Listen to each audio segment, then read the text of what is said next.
replicación, transcripción y traducción del ADN.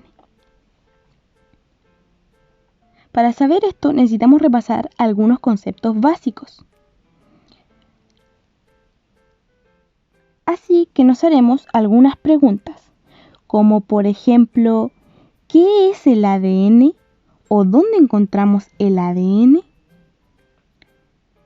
El ADN es una molécula. Es una molécula que contiene toda nuestra información, nuestro material genético, y la encontramos en las células.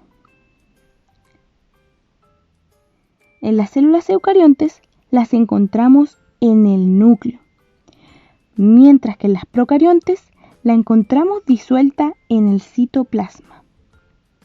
El ADN está formado por dos hebras antiparalelas y así también está formado por nucleótidos,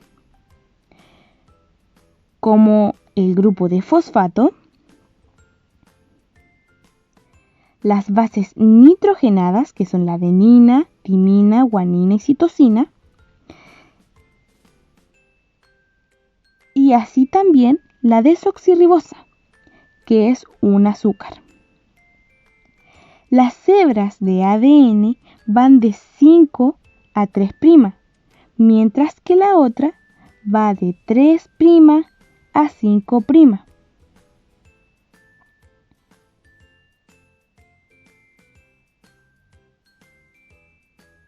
La replicación. La replicación es un proceso por el cual la molécula de ADN se generan dos moléculas hijas idénticas. El primer proceso es separar la hélice y se rompen los puentes de hidrógeno gracias a la enzima helicasa y luego se crea una burbuja de replicación.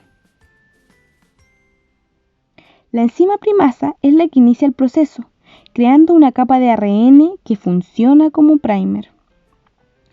Luego llega otra enzima, polimerasa, que sigue con la cadena complementaria de esta enzima y solo se puede incorporar el recorrido de 5 a 3', por lo que lleva una dirección contraria con la otra hélice y así genera una cadena continua, mientras que la otra con fragmentos. Y a estos fragmentos se les va a llamar fragmentos de Okazaki.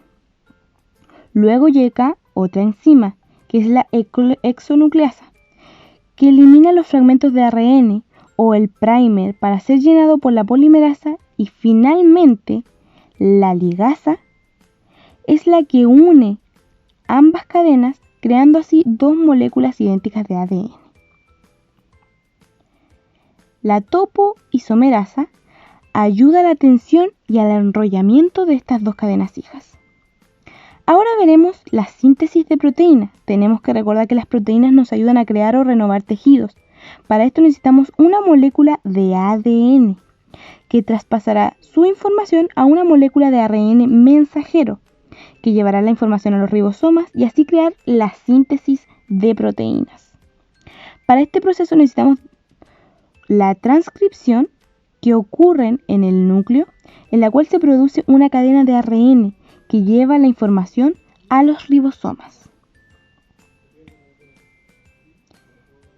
Y así se inicia la traducción.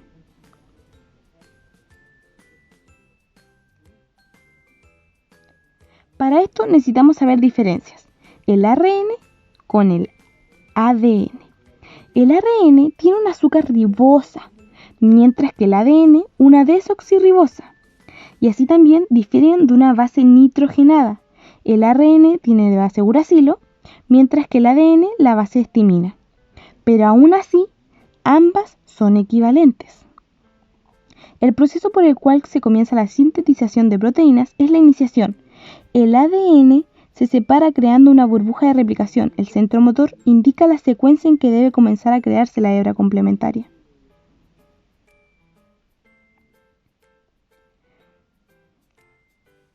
La cual es creada por la polimerasa. Es importante recordar que la polimerasa hace su recorrido de 3' a 5', pero crea la hebra en dirección a 5 a 3'.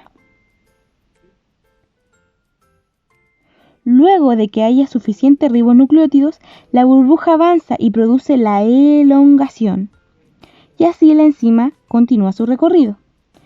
Mientras que en la parte posterior de la hebra molde se vuelve a unir con su complemento original. Y así pasamos a la terminación. Esto ocurre cuando el ARN polimerasa llega a la indicación de que debe terminar su recorrido con un codón o triplete específico.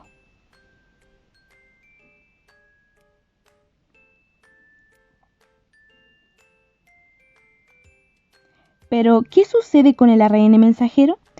El ARN mensajero lleva la información al ribosoma, que usa para sintetizar en cooperación con el ARN de transferencia a las proteínas, el cual contiene un aminoácido específico, ya indicado a través del código genético, el cual cumple un rol importante los codones, que son secuencias que se pueden traducir como señal de inicio, aminoácido o señal de término, como se muestra en la tabla.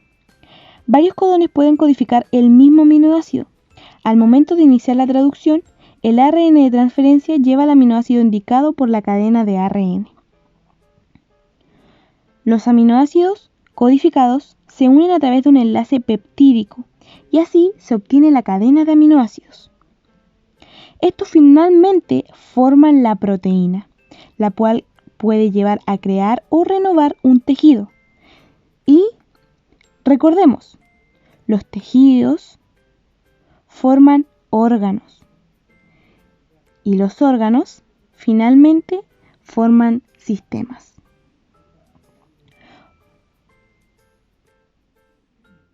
Por eso es muy importante este proceso para todos los seres vivos.